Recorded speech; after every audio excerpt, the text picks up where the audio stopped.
زمستون و فصل سرما برای بعضیا سفر کردن و طبیعت گردیه. برای بعضیا متاسفانه سپری کردن یه شب سخت توی خیابونه. به همین خاطر ما این ویدیو رو تبدیل به یه چالش کردیم که بتونیم با کمترین هزینه ممکن یه بخاری بسازیم که هم مناسب طبیعت گردمون باشه، هم برای عزیزانی که متاسفانه مجبورن این شبای سرد رو تو خیابون بخوابن. پس به شدت به حمایت شما نیاز داریم که این ویدیو انقدر وایرال شه که هم دوستان طبیعت گردمون بتونن ازش استفاده کنن، هم عزیزانی که مجبورن این شبا رو تو خیابون بگذرونن. ما برای این بخاری فقط به این 3 قلم نیاز داریم: یه دستکش آب گرم کنه، یه لوله برای ایمنی کارمون که بتونیم توی چادر و توی ترپ بتونیم ازش استفاده کنیم، به اضافه یه دونه قوطی 17 کیلو.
فقط تو ساختش دقت کنید که حتما هر 4 طرفش، یعنی 2 تا پهلو، زیرش و انتاش، حتما یه سری سوراخ بزنید برای اینکه بتونه هوا رو بکشه به داخل، که چوب و زغالایی که میریزیم داخلش اکسیژن داشته باشه. برای زیر کارم حتما آجر استفاده کنید، چون آجر تو حرارت بالا نمیشکنه و تیکه نمیشه.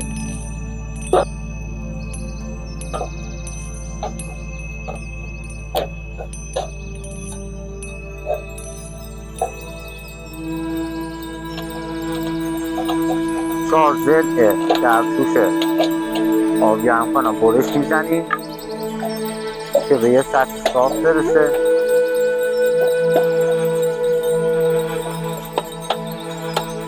برای اینکه این 4 طرف رو باید روی قوطی پیچ کنید. برای اینکه در توش آب گرم کن خیلی قرص روی این سازه بمونه، احتیاج به 8 تا دونه پیچ خودکار دارید که ایمنیش هم 100% رعایت شه، لوله بخاریت هم نیفته.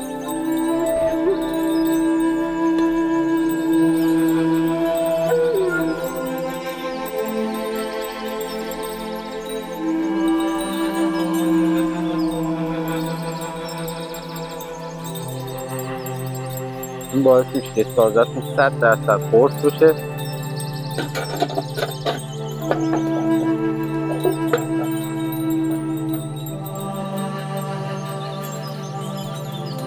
این فقط به عشق شماست.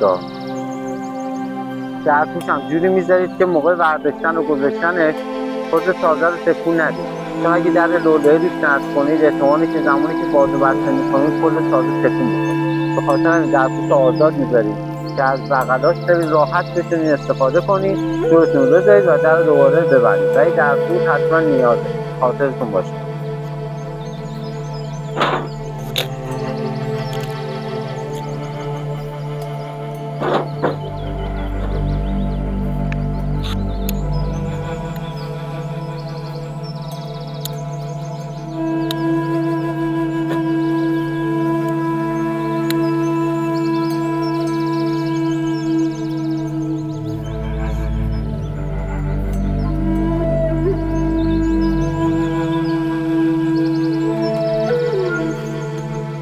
بیشتر از حد نیازمون توش انقدر چوب ریختیم که تست شعله و در از تخلیه گازش هم کاملا مشخص میشه. ببینید تا بالای لوله بخاری شعله داره میاد. امیدوارم با لایک و کامنت هاتون ما رو حمایت کنین تا این پست وایرال بشه و امید که یه روز برسه به دست یه نفر که بتونه ازش استفاده کنه. دم همتون گرم، مرسی بابت حمایتتون و این که